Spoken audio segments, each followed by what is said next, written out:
নমস্কার বন্ধুরা, চলুন আজ আপনাদেরকে দেখাবো কোপ্তার রেসিপি। এই কোপ্তা দেখে বলতে পারবেন এই কোপ্তাটা আমি কি দিয়ে তৈরি করেছি।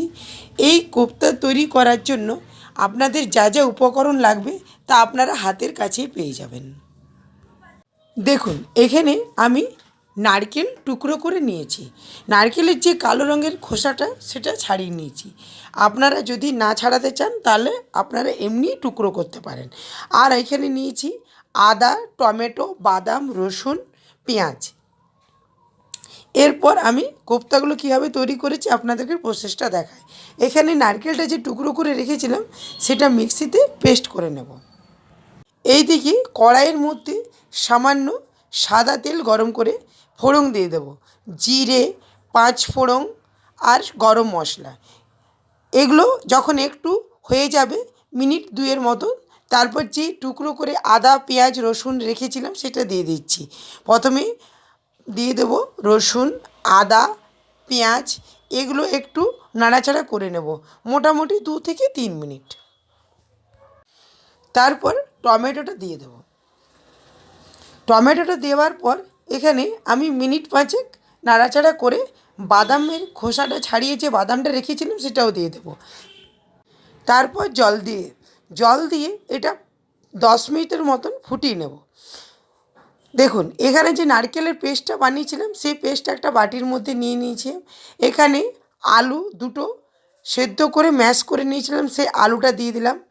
আর কারি পাতা, কাঁচা লঙ্কা কুচি, কিশমিশ, হলুদ গুঁড়ো, ধনে গুঁড়ো, সামান্য পরিমাণে নুন আর বেসন। এখানে যে বেসনটা ব্যবহার করব সেটা আমি হালকা ভেজে নিয়েছিলাম।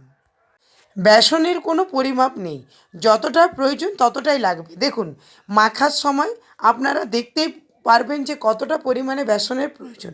দেখুন, এভাবে হাত দিয়ে ভালো করে মেখে নেব। এখানে আমার আরেকটু বেসন লেগেছে, আমি দিয়ে নিয়েছি। এরপর ভালো করে গোল গোল করে নেব কোপ্তার আকারে। আর যে শুকনো বেসনটা আছে তার মধ্যে একটু কোটিং করে নেব, তাহলে যখন আমি ফ্রাই করব তখন ফ্রাইটা ভালো হবে, নইলে ছেড়ে যেতে পারে। এভাবে আমি সব কোপ্তাগুলো গড়ে নিলাম।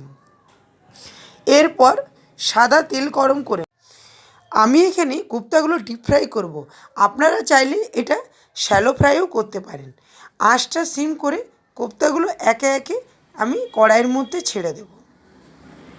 কোপ্তাগুলো ছাড়ার পর 1 থেকে 2 মিনিট নাড়াচাড়া করবেন না, নইলে কোপ্তাটা ভেঙে যেতে পারে। তারপর হালকা হাতে কোপ্তাগুলো উল্টে পাল্টে দেব।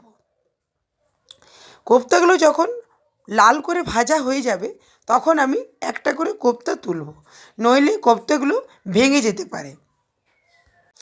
এই কোপ্তাগুলো এমনিও খেতে খুব টেস্টি লাগে। আপনারা যদি গ্রেভির মধ্যে না দিতে চান তাহলে এমনিও ফ্রাই করে খেতে পারেন। দেখুন, আমার কোপ্তাগুলো কত সুন্দর লাল করে ভাজা হয়ে গেছে। এরপর আমি তুলে নিলাম। সেই তেলের মধ্যে সামান্য পরিমাণে আরেকটু তেল দিয়ে দেবো, কারণ কোপ্তাগুলো ভাজার সময় তেলটা আমার অনেকটাই কমে গেছিলো। এরপর কড়াইয়ের মধ্যে জিরে, শুকনো লঙ্কা ফোড়ন আর তেজপাতা একটা দিয়ে দেবো। এটা দেওয়ার পর মিনিট 2 নাড়াচাড়া করে নেব। তারপর আগের থেকে ছোটো ছোটো টুকরো করে যে পেঁয়াজ কুচো করে রেখেছিলাম সেই পেঁয়াজটা আমি কড়াইয়ের মধ্যে দিয়ে দেবো। আর এদিকে যে মশলাটা তৈরি করেছিলাম সেটাও আমি পেস্টটা করে নিয়েছিলাম। আপনাদেরকে সেটা দেখাতে পারিনি, আমি আপনাদেরকে দেখাচ্ছি পেস্টটা কীরকম হবে। দেখুন, পেঁয়াজগুলো এদিকে লাল লাল ভাজা হচ্ছে, আমি এর ফাঁকে পেস্টটা আপনাদেরকে দেখিয়ে দিচ্ছি।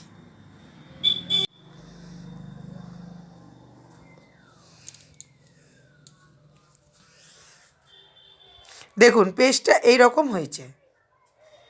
অনেক সময় বাড়িতে নারকেল বেঁচে যায়, মিষ্টি ছাড়া নারকেল অন্য কোনো পদ রান্না করা যায় না। সেই জন্য আমি আজ আপনাদেরকে দেখাচ্ছি নারকেল দিয়ে কী সুন্দর কোপ্তা তৈরি করা যায়। দেখুন, আমার পেঁয়াজটা লাল লাল করে ভাজা হয়ে গেছে। এরপর যে পেস্টটা তৈরি করেছিলাম সেই পেস্টটা কড়াইয়ের মধ্যে দিয়ে দিলাম। এই পেস্টটা দেওয়ার পর এটা কিন্তু আঁচটা সিম করে 5 থেকে 7 মিনিট ধরে কষে নিতে হবে, তেল ছাড়া পর্যন্ত। আমি এখানে চিনেবাদাম ব্যবহার করেছি। আপনারা হাতের কাছে চিনেবাদাম না থাকলে মগজদানা কি কাজু বাদাম যেটা থাকবে আপনারা সেটা ব্যবহার করতে পারেন। আর এখানে সামান্য পরিমাণে হলুদ গুঁড়ো আর ধনে গুঁড়ো দিয়ে দিলাম। ধনে গুঁড়ো 2 চামচ, হলুদ গুঁড়ো 1/2 চামচ, নুন 1 চামচের থেকে একটু কম, চিনি 1 চামচ, কারণ কোপ্তা একটু মিষ্টি মিষ্টি ছেলে ভাল লাগে। এরপর আমি এখানে একটু টক দই ব্যবহার করব। এটা ফেটিয়ে রেখেছিলাম যে টক দই, এখানে 4 চামচ টক দই ছিল, সেটা আমি জল দিয়ে একটু ফেটিয়ে নিয়েছিলাম, সেই টক দইটা দিয়ে দিলাম। এরপর আরেকবার মশলাটা কষে নেব।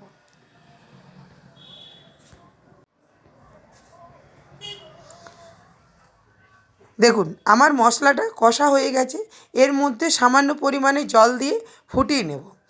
আমার গ্রেভি তৈরি। এরপর আমি কোপ্তাগুলো একটা প্লেটের মধ্যে সাজিয়ে দিচ্ছি।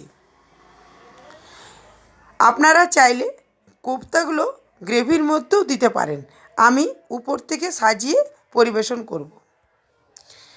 এই কোপ্তা যে কোনো লুচি, পরোটা, নান বা ফ্রায়েড রাইসের সঙ্গে খেতে ভালো লাগে।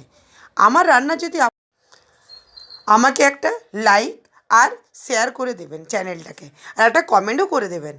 দেখুন কোপ্তাগুলো কত সুন্দর হয়েছে, আপনাদেরকে ভেঙে দেখাচ্ছি। আজের মতন এই পর্যন্তই, দেখা হবে নতুন কোনো রান্নার এপিসোড।